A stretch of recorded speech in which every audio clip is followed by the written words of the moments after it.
환란 가운데 소망 라는 제목으로 하나의 말씀 증거하겠습니다. 큰 어려움을 당했는데 어떻게 소망이 생기는가? 그럴 일이 가능하려면 뭔가 설명되지 않은 좋은 것이 있어야 됩니다. 어떤 사람이 직장에서 해고를 당했는데 그렇게 낙심하지 않고 싱글벙글 웃고 다니더랍니다. 저 사람 왜 저럴까?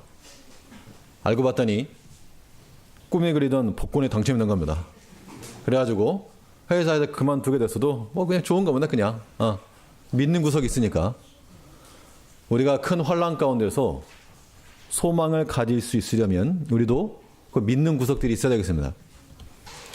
근데 우리가 믿는 그 믿는 구석이라고 하는 것이 재물도 아니요, 또 사람도 아니요, 그냥 육에 속한 것으로 우리가 의지할 바를 삼지 말고, 왜냐하면 그런 것들은 다 없어질 것이니까 우리는 도리어 영원하신 하나님께서 우리의 믿는 바가 되셔서 우리가 함께 하실 거기 때문에 우리가 거기에 소망을 줄 수 있다는 겁니다. 이 계시록 6장에서 보면 이제 7가지 인이 떨어지고 있습니다. 그 인이 떨어지면서 여러 가지 재앙들이 쏟아 나오는데 여러 가지 성도들도 큰 환난을 당한다는 겁니다. 그럼 큰 환난을 당하는 성도들이 그 환난 가운데서 소망을 가질 수 있는 이유가 무엇인가? 인을 떼신 이가 누구시라고요? 어린 양 대신 예수께서 그 인을 떼신다는 겁니다. 그럼 모든 재앙과 모든 애곡과 이 모든 것이 어린 양 되시는 예수님의 손에 다 있는 겁니다. 하나님의 허락 없이는 우리를 해야 할 것이 없고, 하나님께서 또 손을 쓰시면 우리를 해하려고 하는 모든 세력도 하나님께 다 막아준다는 겁니다. 이런 것이 우리에게 믿는 구석이 되어야 됩니다. 우리 땅 살아가면서 많은 어려움과 공고한 일이 많이 있겠지만 그래도 하나님께 나를 지키신다. 이 땅을 창조하신 이가 하나님이시오, 또 붙드시는 이도 하나님이시오, 또 내게 은혜를 베푸시는 하나님이시라 라고 하는 것이 우리의 믿는 든든한 바가 되면 우리 여러 가지 환난 중에서라도 소망 잃지 않고 또 낙심하지 않고 소망 가운데 살아가는 겁니다. 하나님께서는 우리의 생각하는 것 이상으로 우리에게 좋은 것을 주실 하나님이십니다. 속으로도 아멘달 하셨을 것이고, 하나님께서는 우리의 생각하는 것 이상으로, 어떤 자에게 그런 은혜를 주시는가 하면 하나님의, 그러니까 이쁨 받는 짓을 해야 이쁘죠. 하나님께서 보실 때 우리 자신을 보자는 겁니다. 우리의 하는 행동이나 이것이 하나님 보실 때 이쁘다 그럴까, 꼴보기 싫다 그럴까. 결국 우리 하는 모든 언행과 일들이 하나님께로부터 오는 복을 막을지 통로를 낼지 결정하는 겁니다. 그러므로 이 땅 가운데서 우리 오직 하나님을 의지하고 신뢰하며 비록 여러 가지 고난과 환난이 임할지라도 하나님께 대한 소망을 두고, 그게 우리의 산 소망입니다. 내 생각하는 것 이상으로 내게 더 좋은 것을 허락하실 그 하나님을 믿고 살아가는 건 중요한 거죠. 일단 화면 띄우시고요. 오늘은 이 계시록 6장은 지난주에 살펴봤던 내용입니다. 근데 이 계시록 같은 경우는 한 번 하고 지나갈 게 아니라서 반복하는 이유가 뭐냐면요, 이단적인 그런 사상들이 있기 때문에 우리 좀 잘 분별하자는 겁니다. 지난 성탄절 즈음에서 제가 편지를 2통 받았습니다. 손편지를. 하나는 그 모 교회 목사님께서 이렇게 여러 가지 신경 써서 고맙다, 목사님께로부터 편지 한 통을 받았고, 또 한 통은 어떤 권사님인데 신천지 권사님으로 저는 편지를 받았습니다. 애 엄마한테도 안 받는 손편지를 3장짜리를. 그 내용이 뭐였는가 하면, 이거 목사님들은 이렇게 신천지를 이단이라 그러냐, 알지도 못하면서. 그래서 하는 말이, 우리한테 와서 좀 배워라, 와서 배우고 교인들이 가르쳐라, 그 말을 들었습니다. 제가 보고 얼마나 짜장면이 먹고 싶었는지 좀 기분이 안 좋더라고요. 그래 오냐, 니들이 말하는 거 내가 다 밝혀주마. 자, 그래서 우리가 특별히 요한계시록을 사실 신천지 논리라고 하는 게 너무 우스워요. 허점투성인데 우리가 분별하지 못하니까, 알지 못하니까 넘어가는 거거든요. 이런 것 좀 하나씩 한번 보자는 겁니다. 사실 오늘 계시록 6장의 내용은 우리가 지난번에 그 천년왕국과 같이 굉장히 많은 딱 반반이 딱 나뉩니다. 반반. 여기서 뭐가 옳으냐, 뭐가 그르냐를 떠나서 뭐 이제 여기 계신 분들을 다 다르게 알고 있지 모르지만 아무튼 저는 제가 깨달은 바를 증가할 테니까 이게 성경적인가 아니면 타당한가 하면 그걸 받아들이시고 아닌데 더 좋은 거 있는데 그거 믿으시면 됩니다. 자, 일단 계시록 6장에서 이제 7개 인이 있는데 인을 하나씩 뗀다 그랬죠. 그럼 인을 뗀과 동시에 이 두루마리에 기록되어 있는 내용들이 나오는 겁니다. 이 두루마리 책에 무엇이 기록되어 있는가가 중요하죠. 그래서 에스겔서와 다니엘서, 이건 지난주에 했던 내용입니다. 그래서 에스겔서에 보면 그 두루마리 안팎에 무엇이 써 있습니까? 글이 있는데 애가와 애곡과 재앙의 말이 기록되었다. 이걸 이제 다니엘서에서는 봉하마라 했고 이것을 어린 양이 떼는 겁니다. 그러면 상식적으로 이 두루마리에서 인을 뗄 때 무엇이 떨어질 것인가? 당연히 그 두루마리에 기록되어 있는 내용이 떨어지겠죠. 그래서 봉인이 해제되면서 애가와 애곡과 재앙의 말이 쏟아 나올 것을 우리가 충분히 예상해 볼 수 있는 겁니다. 그래서 이 계시록 6장에 나오는 네 마리의 말도 이와 같은 맥락에서 이해를 해야 된다 그랬죠. 이 네 마리 말이라고 하는 것을 이런 식으로 이해하면 안 된다 그랬습니다. 이게 흰 말, 빨강 말, 검은 말, 청황색 말. 요거는 딱 보니까 요 이스라엘 대적하는 국가의 국기 똑같네? 그래서 그렇게 이해해 버리게 되면 뭐 자의적 해석이 될 수밖에 없어요. 물론 혹하는 게 있어도 이런 것들을 하지 말고 성경에서 뭐라 말하는가 봐야 되는데 계시록을 풀어가는 가장 중요한 그 텍스트가 무엇인가 하면 구약이라 해도 구약. 구약과 또 계시록 자체에서 뭐라 말하는 걸 봐야 됩니다. 네 마리 말에 대해서는 스가랴에서 나오는 그 환상을 봐야 되는데 스가랴 1장에서 네 마리 말이 나왔죠. 그래서 이건 네 마리 말이 나왔는데 이게 이제 스가랴가 환상을 보고 저 뭡니까? 물어봤다는 겁니다. 스가랴 1장 9절에서 저희 도대체 뭡니까? 그랬더니 일단 하나님께서 하신 말씀이 이는 네 마리 말을 가리키는 거죠. 이 땅에 두루 다니라고 보내신 자들이라. 즉 하나님께서 보내신 메신저라는 겁니다. 사자라. 하나님께서 무엇인가를 표시하고 전하고자 하기 위해서 보내신 사자라. 라고 하는 관점에서 봐야 됩니다. 뭐를요? 네 마리 말을. 네 마리 말. 자, 그렇죠? 자, 이 네 마리 말에 대해서 이제 오늘 볼 내용 중에서 가장 포인트 이겁니다. 이 요한계시록 6장과 예스겔 14장에서 보면 하나님께서 내가 나의 네 가지 중한 벌, 즉 하나님께서 네 가지 중한 벌을 말씀하시면서 칼과 기근과 짐승과 온역이라고 하는 네 가지 방편을 가지고 심판하신다는 겁니다. 이건 에스겔에서만 나오는 게 아니고요. 즉 구약에서 하나님께 심판하신다 그러면 요 네 가지 가운데 하나입니다. 그런데 오늘 계시록 6장 8절을 보시게 되면 청황색 말이 나온 다음에 8절에 보니까 내가 봄에 청황색 말이 나오는데 그 탄 자 이름은 사망이니 음부가 그 뒤를 따르더라. 여기까지가 청황색 말의 내용이고 그 8절 하반절을 보면 저희가 땅 4분의 1의 권세를 얻어 이 4분의 1의 권세를 얻었다는 것은 청황색 말을 의미하는 게 아니고 저희라고 하는 것은 앞에 나온 이 네 마리 말을 가리키는 겁니다. 여기도 마찬가지로 검과 흉년과 사망과 땅의 짐승으로 패턴에 똑같죠. 결국 이 네 가지라고 하는 것은 하나님께서 내리시는 벌 혹은 재앙과 같은 심판의 수단이다라고 우리가 이해할 수 있는 겁니다. 왜 하나님께서 재앙을 내리시느냐? 이건 이제 지난번에 두 개의 산 맞죠? 이거 에발산과 그리심산. 하나는 저주를 선포하고 하나는 축복을 선포하고 이 골짜기에 지금 백성들이 있는 겁니다. 하나는 복도 내려오고 저주도 내려오는 겁니다. 하나님 믿는 백성들이 고난받지 않고 올라간 이런 거 아니라는 겁니다. 우리가 믿는 백성이라도 다 고난을 받는 거죠. 이것이 이제 구원과 심판의 동시성, 이건 이제 동시에 온다. 이거 이제 지난 시간에 드렸습니다. 그래서 이게 여기서 좀 더 한 발 나가서 스가랴 14장에 보면 감람산 이야기 나오죠. 그날에 그의 발이 이 감람산에 서게 될 때 동서로 갈라져서 두 개의 산이 된다는 얘기죠. 골짜기가 된다는 얘기인데 여기서 말하는 그의 발은 당연히 메시아 그리스도를 가리키는 겁니다. 예수님께서 마가복음에 보면 감람산에서 성전을 마주대에 앉으시고 거기서 이제 마지막 때 어떤 일이 있을 것인가에 대해서 예언하시죠.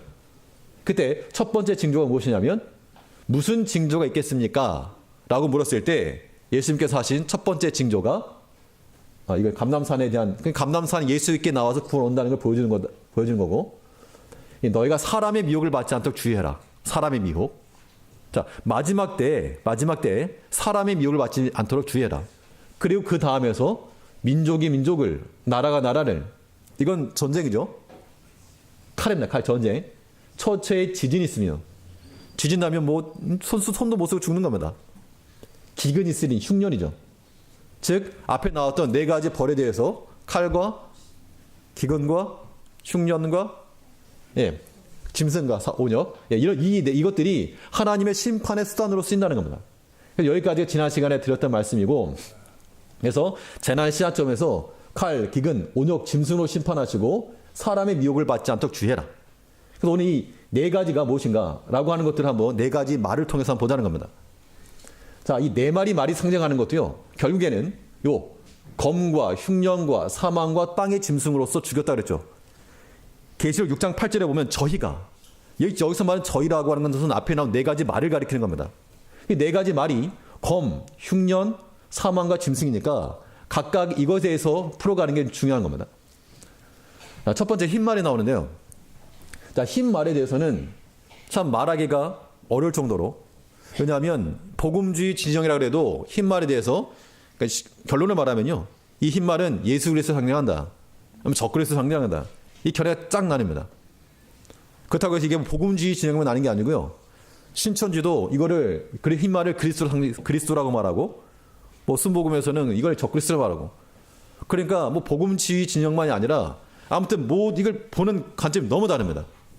그런데 우리가 어떻게 볼 것이냐? 다른 편견 다 버리시고, 그동안 알고 계시던 거 버리시고 성경적 관점에서 한번 추론해 보자는 겁니다. 원래 문제 풀 때 어려운 문제는 맨 나중에 푸니까 이건 맨 나중에. 자, 붉은 말부터, 쉬운 것부터. 붉은 말은요, 그 6장 4절에 있는 것처럼 붉은 말이 나오더라. 탄자가 허락을 받아 땅에서 화평을 제하여버리며 서로 죽이게 하고 큰 칼을 받았더라. 이건 볼 것도 없이 전쟁을 가리키는 것으로 우리가 이해할 수가 있습니다. 나라가 나라를, 민족이 민족을 대적하여 일어나겠고, 이 마지막 때 이 붉은 말이라고 하는 것은 칼과 전쟁이죠. 이걸 어떤 이거를 공산주의로 보는 사람도 있습니다. 그래서 흰 말은 복음주의, 이거는 빨간 말은 무슨 공산주의, 사상전, 이렇게 보는 견해도 있는데, 그런 식으로 하다 보면 말 그대로 귀에 걸면 귀걸이 시고 될 수 있어요. 그 다음에 검은 말이 나오죠. 검은 말이 나오는데 손에 저울을 갖다 그래요. 저울. 자, 저울이 나왔다는 얘기는 어떤 공평, 이걸 의미한다기보다도 이건 흉년과 기근을 상징한다는 겁니다. 에스겔서에 보면 내가 예루살렘에서 양식을 끊으리니 백성이 경겁 중에 떡을 달아 먹는다는 얘기가 맛있게 먹는다는 얘기가 아니고 저울에 달아서 먹는다 그 이야기입니다. 그만큼 경제적인 어려움이 있다 그 얘기죠. 특히 5절에 보면 셋째 인을 떼실 때 검은 말이 나왔는데, 셋째 인을 떼실 때 내가 들으니 셋째 생물에 말하되 오라 하기로, 내가 보니 검은 말이 나오는데 그 탄자가 손에 저울을 가졌더라.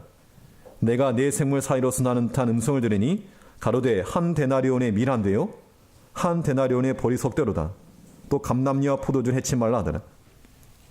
한 데나리온이 이 노동자 하루 품삯이라고 하는데, 하루 벌어서 이 밀 한 들에 산다는 겁니다. 밀 한 들 가지고 한 사람의 식량이 안 되죠. 또 벌이 속대, 심히 경제적인 어려움이 있다, 이 정도는 알 수 있겠죠. 그래서 이것이 말하는 것은 어떤 자원전쟁 혹은 뭐 경제전 이렇게만 볼 게 아니고 그냥 기근이에요. 기근, 흉년. 물론 여기들에 좀 더 나가면 어떤 말 그대로 어떤 기후적인 변화, 그런 것들 때문에 어떤 양식적인 결핍 이런 게 있을 수 있습니다. 뭐 그런 거 다 포함해서라도 아무튼 이 마지막 때 기근이 있을 것이 예표되었죠. 그래서 뭐 붉은 말은 칼과 전쟁이요, 검은 말은 기근이라 그랬으니까 경제적인 어려움을 당할 것을 충분히 이해할 수 있습니다. 네 번째가 청황색 말 그랬는데요. 이게 색깔이 청황색은 아닌데, 이 청황색 말은 얘는 그 6장 8절에 보니까 청황색 말이 나오는데 그 탄자 이름은 사망이니, 사망이 있다는다. 사망이 있다는다. 여기서 말하는 사망이라고 하는 것이 사나토스 그러면 사망이라고 하는 그런 단어인데, 그런데 여기 이게 치명적인 혹은 유독한 무슨 독이라고 하는 말과 연관이 있다는 겁니다. 그래서 이것이 우리 에스겔서에서 본 것처럼 온역 혹은 사망, 온역이라 그러면 뭐 지금의 어떤 병원 가서 병을 고치지만 예전에 그 병 걸리면 죽는 거죠. 그 질병, 즉 사망을 가리킨다. 오늘날 여러 가지 질병들, 사망이 이룰 수 있는 질병들, 뭐 한번 터지면, 저 예전에 메르스 같은 그냥 뭐 터지면 뭐 큰 끔찍한 거죠. 그래서 일단은 이 붉은 말, 검은 말, 청황색 말에 대해서는 우리가 뭐 상식적인 수준에서나 성경 문맥을 통해서 이해할 수가 있습니다. 자, 그러면 이 네 마리 말에 대해서 이해할 때 저희가 땅 4분의 1을 얻어서 6장 8절이 이 네 마리 말을 이해하는 그 근거라 그랬습니다. 땅이 4분의 1을 건설을 얻어서 검과 흉년과 사망과 짐승이죠. 이 네 마리 말을 말할 때 먼저 이 붉은 말, 검과 흉년과 사망인데, 그럼 나머지 하나 우리 충분히 예측해 볼 수 있는 게 나머지 하나 남았으니까 왜 저리 갔죠? 나머지 하나 나왔으니까 흰 말에 대해서는 짐승이라고 하고 우리가 추론하는 것이 이게 뭐 어려운 건 아니죠. 이 짐승이라고 하는 게 뭐냐 이걸 보자는 겁니다. 이제 자, 이 흰 말이라고 하는 것이 지금 우리가 보는 것처럼 성경상에서 짐승을 가리키는 것이라 그랬는데 짐승이 뭐냐? 그러면 이 계시록 6장에서 이 흰 말을 이해하려면 왜 예수 그리스도라 말하는가? 왜 적그리스도라 말하는가? 그 이유를 좀 보셔야 되는데, 계시록 6장은 계시록 19장과 비교해서 파악해야 됩니다. 먼저 첫 번째 인일 때 흰 말이 나왔죠. 일단 여기서 주목하실 게 뭐냐면 흰 말이고 그게 뭘 가졌습니까? 예, 활을 가졌죠. 자, 2절을 보니까요. 2절에 내가 이에 보니 흰 말이 있는데 그 탄자가 활을 가졌고 면류관을 받았고 나가서 이기고 이기려 하더라. 즉 흰 말이 있고 활을 가졌고 면류관을 받았고 이기고 이기려고 한다. 그래서 보통 어떻게 표현하는가 하면 흰색은 보통 하나님을 나타낸다. 그렇기 때문에 예수다라고 말하고, 또 활을 가져가지고 한 사람 이렇게 구원을 준다. 면류관을 받지 않았느냐. 예수님께 이기신다. 복음운동이다. 이렇게 말을 하는데요. 사실 저도 그렇게 배워왔습니다. 근데 이거는 제 이제 양심상 제가 이렇게 배워왔던 거고, 성경적으로 한번 풀어보자는 얘기죠. 그냥 그렇게 말할 게 아니고, 여기서 볼 거는, 물론 여기서는 이제 지금 이건 그림이 좀 이상하지만 번쩍거리는 거는 없는 겁니다. 여기서 한 가지 잘못된 그림이 하나 있어요. 뭐냐면 흰 옷을 입었다는 말이 없죠. 그러니까 이 흰 말을 탄자가 나오지만 이 탄자가 흰 옷을 입었다 이런 표현 없어요. 물론 흰 옷을 입었다 그러면 당연히 이긴 자에게 흰 옷을 준다라고 하는 것, 그런 측면에서 살필 수 있는데, 그냥 말이 희다는 얘기지 말 탄자가 흰 옷을 입었다라고 나오지 않았다는 겁니다. 그러면 이 계시록 6장에 나오는 흰 말과 말 탄자를 우리는 비교해 볼 만한 대상이 계시록 19장입니다. 좀 길긴 하지만 계시록 19장 11절부터 26절까지를 보면, 또 내가 보니 백마 탄자가 있으니 그 이름은 충신과 진실이라. 백마 탄자 이름이 나왔습니다. 충신과 진실. 보나마나 예수님을 상징하는 것, 이건 100%. 심판하며 싸우더라. 12절에서 그 눈이 불꽃 같고 머리에 많은 면류관이 있고 또 이름 쓴 것이 있다. 그러면 예수님을 가리키는 것이라고 우리가 뭐 생각하지 않을 수 없는 겁니다. 13절에서 그가 피 뿌린 옷을 입었는데 이름은 하나님 말씀이라 칭하더라. 이 백마와 백마 탄자는 곧 예수를 상징하죠. 14절에서 하늘에 있는 군대들이 그를 따르더라. 하늘에 천군들이 그를 따르다 그랬고, 15절에서 그 입에서 이한 검이 나오니 만국을 치겠고, 검을 가지시고 치시는 거죠. 이건 전에 한번 이 버가모 교회에서도 검을 가지시니 할 때 나왔었죠. 예수를 가리키는 겁니다. 16절에서 뭐 결론 내린 겁니다. 그 옷과 다리에 이름 쓴 것이 있으니 만왕의 왕이요 만주의 주라 하였더라. 계시록 19장에 나오는 백마와 그 백마 탄자는 예수 그리스도라고 우리가 명확히 말할 수가 있겠죠. 자, 이것을 그러면 계시록 6장과 19장을 비교를 해서 표를 한번 정리했는데, 모양으로는요, 계시록 6장에서는 모양이 나오지 않지만 19장에서는 불꽃 같은 눈, 혹은 예수님에 관한 그 묘사가 되어 있습니다. 자, 6장의 목적은 이기려고 하더라. 이기려고 하더라고 하는 말을 바꿔 말하면 뭐죠? 아직 안 이긴 거죠. 이기려고 한 거니까 뭘 이겼고 또 이겼고 또 이겼고 이렇게 주장할 수 있지만, 일단 기본적으로 이기려고 하더라. 하지만 지금 19장에서는 심판할 때 이미 이긴 걸 상징하는 겁니다. 일단 면류관이라고 하는 것도 단어가 다릅니다. 이 계시록 6장에 나오는 단어하고 19장의 단어가, 19장에 있는 디아테마타라고 하는 단어는 왕이 쓰는 왕관이 왕관. 근데 스테파노스라고 하는 것은 우리 뭐 그 월계수 관 이런 거 있죠? 경계에서 이긴 자들이 받는 그런 관입니다. 또 6장에서는요 관을 받은 겁니다. 누구한테 받은 거죠. 19장에서는 그가 머리에 있다 이미 쓰고 있는 겁니다. 옷은 뭐 19장에서는 피 뿌린 옷, 하늘 군대가 따라왔고, 무기가 6장에서는 활, 19장에서는 검과 철장, 이름이 나왔고. 이것이 이제 해석하는 분들 가운데는 아니 사람이 10살 때 사진하고 60살 때 사진하고 똑같냐? 당연히 다르지.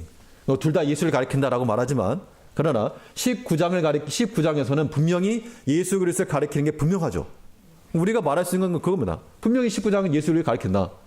6장은 이것만 가지고 이게 예수다라고 말하는 것은 그건 뭐 추론이라 볼 수는 없는 거죠. 뭐 흰색이니까 그렇게 말하는 것만이 아닌 겁니다. 자, 그래서 6장과 19장을 비교해 보면 말의 색은 흰색이지만 말탄자가 흰 옷을 입은 게 아니고 또 흰 말은 나머지 4마리의 말과 같은 상상에서 이해해야 한다는 겁니다. 이게 어떤 문맥상에서 자연스러운 거죠. 자, 19장에서는 말의 색도 흰색이고 말탄자 이름이나 그 모양이 예수 그리스도를 나타내고 있습니다. 결론적으로 19장에서 백마탄자는 예수 그리스도가 분명하죠. 재림하시는 예수님을 상징하는 겁니다.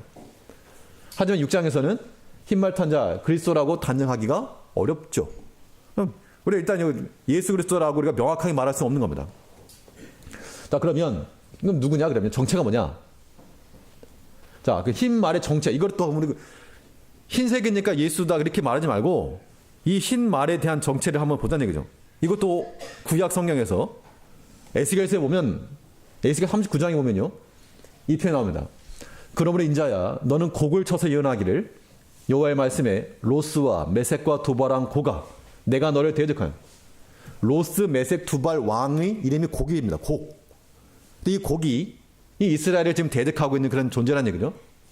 이에 대해서 2절에서 너를 돌이켜 이끌고 먼 북방에서부터 나와서 이스라엘 산에 이르러 내 활을 쳐서 내 손에 왼손에서 떨어뜨리고 내 살을 오른손에 떨어뜨리니. 계시록 6장의 말탄자가 활을 가졌고 화살이 없다. 뭐 그렇게 표현하는 거는요 좀 유치한 겁니다. 활이 있다는 얘기 화살도 있는 거죠 당연히. 그런데 내 활을 쳐서 왼손에서 떨어뜨리고 내 활은 거기도 곡. 왼손에서 떨어뜨렸다는 얘기는 왼손에 활을 들고 있고 오른손에 살을 들고 있는 겁니다. 쏘려고. 그러면 이 기사가 특히 4절을 보게 되면 이때 이제 이 왕을 잡아가지고 내가 너와 모든 함께한 백성이 다 이스라엘 산에 엎드러지리다. 내가 너를 각종 움키는 새와 들짐승에 붙여먹게 하리니. 자, 곡에 대해서 예언하면서 내가 가지고 있는 활을 떨어뜨릴 것이고 너를 공중의 새와 들짐승에 고기를 주겠다. 그 이야기죠. 이 에스겔서에 예언된 내용이 요한계시록에 고스란히 나오고 있습니다. 19장, 계시록 19장에 보면 아까 백마탄자가 나오죠. 그건 예수님을 상징한다 그랬습니다. 17절에서 또 내가 본 한 천사가 공중에 서서 모든 새를 향하여 큰 손으로 외쳐 가로되 와서 하나님의 큰 잔치에 모여 왕들의 고기와 장군들의 고기와 장사들의 고기와 또 그 탄자들의 고기와 물온 데 소하고 모든 자의 고기를 먹어라. 고기를 먹어라. 또 19절에 보면 내가 또 보면 그 짐승과 짐승이라고 명확히 표현되었고 땅 임금들과 군대들이 모여 그 말탄자, 여기서 말하는 그 말탄자는 19장에 나온 말탄자이기 때문에 이 그리스도를 상징하는 겁니다. 그 말탄자와 그의 군대로 더불어 전쟁을 일으키다가 그러니까 19장에 나오는 짐승과 땅의 임금 그 군대라고 하는 것은 그리스도를 대적하는 자라고 말할 수 있겠죠. 20절에서 그 짐승이 잡히고 그 앞에서 이적을 행하던 거짓 선지자와 함께 잡혔으니 잡힌 다음에 이들이 이 유황 불붙는 못에 던졌다 그랬습니다. 그리고 나서 21절에서 그 나머지는 말탄자 입으로 나오는 검의 죽음에 모든 새가 그 고기로 배불리우더라. 자, 말탄자 입에서 나오는 검, 예수께서 가진 검이 앞에 나오는 활을 쳐서 떨어뜨리고 이 곡의 고기를 새와 들짐승에 먹게 하신 것처럼 또 그들이 모든 새가 그 고기로 배불리우더라. 그러니까 요한계시록 6장에 나오는 혹은 19장에 나오는 요 내용은 계시록 앞에 놓았던 에스겔 39장에 있는 이 곡을 상징하는 것이라고 우리가 이해할 수 있는 겁니다. 성경적 근거로 보는 거죠. 자, 그러면 여기서 우리가 또 하나 이해할 것이 이게 이제 활과 칼의 싸움, 활과 칼의 싸움. 자, 그래서 활을 들고 있던 곡을 하나님께 치시고 공중의 새를 먹이로 주었다라고 하는 것이 에스겔서에 보던 내용이고, 또 활을 들고 대적하던 그 짐승을 백마탄 자가 그 입에서 나오는 검으로써 이기시고 공중의 새로 먹이로 주셨다. 그러니까 에스겔서나 지금 계시록이나 같은 내용을 의미하고 말하고 있는 겁니다. 그럼 이 활에 대해서 좀 더 생각해 보면요, 이 활이라고 하는 게 보통 성경에서 말하는 활은 찌른다라고 말하지 않고 쏘는 것만, 쏘는 거. 사망에 쏘는 거라 말할 때 쏘아서 죽이는 걸 말하죠. 검은 물론 찌르기도 하지만 찔러서 살려내는 의미도 있는 겁니다. 아니, 목소리 톤이 너무 높아져가지고 흥분했나 보면서 낮춰가지고 활을, 그리스신, 그리스도가 아니고 그리스 신화에 나오는 신들 가운데 활을 가진 그런 내용이 나오죠. 그리스 신화에서 보통 신들이 활을 가지고 있다 그러면 이거 누구를 가리키는가 하면 이게 특히 아폴로 신, 아폴론이라고도 하죠. 그리스어는 아폴론. 그래서 태양신 아폴로는 활을 잘 쏘는 거 유명했다 하고, 또 로마 황제들도 그 아폴론 신을 섬기던 그런 우상으로 섬기던 그런 왕들은 한 활을 들고 다녔다 그럽니다. 이 아폴론 신 같은 경우는 이게 아폴론인지 아닌지를 알 수 있는 근거가 세 가지가 있는데, 아폴로, 이건 로마식이고, 아폴론, 헬라음으로 말하면, 그리스식으로 말하면 아폴론이죠. 당시 로마 문화권에서 이 활을 가졌다라고 하는 것은 아폴로 신을 상징합니다. 지금도 남아있는 그런 유물 중에서 실제로 이거 그 아폴론 신인지 아닌지 어떻게 아는가 하면 세 가지, 활과 화살과 뱀이에요. 지금 뱀이 밑에 위에 서 있긴 하지만 아래 발 쪽 이렇게 뱀이 또 아래에 틀고 있는 모양인데, 활과 화살을 들고 있고 뱀이 저러고 있으면 전 아폴론 신입니다.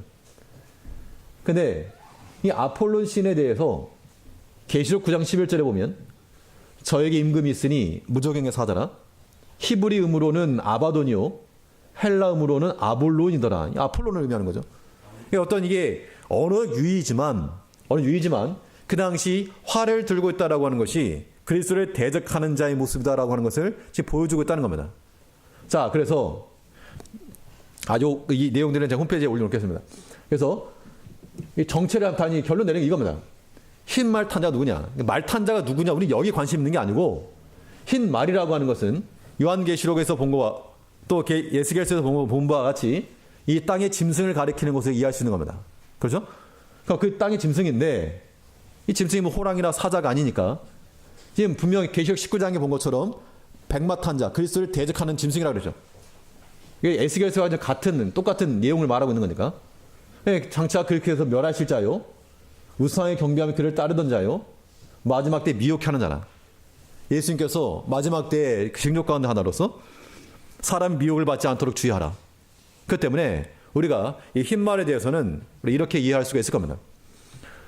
그래서 결국 네 마리 말의 정체를 다 말하면, 그래서 붉은 말과 검은 말과 청황색 말, 그 다음 흰 말, 이렇게 이해할 수 있겠는데, 이렇게 말씀을 드리는 거는 물론 그렇게 동의를 안 하실 수 있어요. 왜냐하면 해석인 거니까 동의를 안 할 수 있지만, 그러나 분명한 것은 제가 지금 드린 말씀은 어떤 자의적 해석 아니고 가급적이면 성경적 관점에서 얘기를 한 겁니다. 이게 이제 타당하다 싶으면 그런가 보다 들으시면 되고, 아니다 그러면 나름대로 그 주장을 해석을 하시면 되겠는데 자의적 해석이 되지 않도록만 주의하시면 됩니다.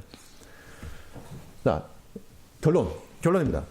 그러면 네 마리 말이 뭐냐를 이거 아는 게 중요한 게 아니고, 이 네 마리 말이라고 하는 것이 아까 본 것처럼 앞에서 나온 것처럼 검과 흉년과 사망과 짐승이죠. 모든 재앙과 애가와 애곡입니다. 이게 떨어지게 되면 큰 환란을 당한다는 얘기입니다. 우리가 이 땅에 많은 재앙이 임할지라도 이 재앙을 내리신 이가 누구신가? 재앙을 내린다기보다도 이것을 다 주관하고 계신 이가 바로 어린 양 예수라, 그 얘기죠. 그래서 우리는 축복으로부터 에발산에서부터 저주가 내려오고 그림산에서 축복이 내려오고 두 가지를 다 동시에 경험하는 겁니다. 믿지 않는 자들에게는 재앙이지만 우리 믿는 자들에게는 이게 장차 주님 다시 오실 것에 대한 소망이 되어야 한다는 겁니다. 처처에 전쟁이 발생한다. 이거 나라가 왜 시끄럽대. 이게 아니라 주님 말씀하신 대로 이제 마지막 때가 다가오는가 보다. 이 땅 기근과 흉년이 들게 되면 뭐 먹고 사나. 이게 아니고 주님 말씀하신 대로 이 땅에 기근이 이제 시작되었나 보다. 여러 가지 질병과 사망이 뻗치게 되면 또 이거 어떻게 살아야 되는데 이게 아니고 주님이 약속하신 대로 이제 마지막 때가 다가오는가 보다. 우리 그런 마음들을 갖자는 겁니다. 마지막 때가 되면 될수록 더 많은, 제가 얼굴도 모르는 그런 신천지 어떤 권사님께서 내게 편지를 보내서 와서 배우러 갈 정도로 미혹하는 세력이 커지고 있는, 담대해지는 이런 시대가 되어서, 이런 시대가 될 때 말세다 그렇게만 말할 것이 아니라 주님께서 말씀하신 대로 다시 오실 그 주님을 우리는 기대하고 소망해야 한다는 겁니다. 이것이 계시록을 통해서 우리가 받아야 될 가장 중요한 교훈인 거예요. 교회와 성도들의 유익을 위해서, 또 안전을 위해서 주셨다는 겁니다. 아무쪼록 계시록 말씀을 통해서 우리 신앙이 좀 더 주를 기대하고 고대하고 주님 오심에 대한 더 간절한 마음이 생겨날 수 있는 그런 기회 되시길 바라겠습니다. 네, 기도하겠습니다. 우리 사랑하시는 주님 약속하신 대로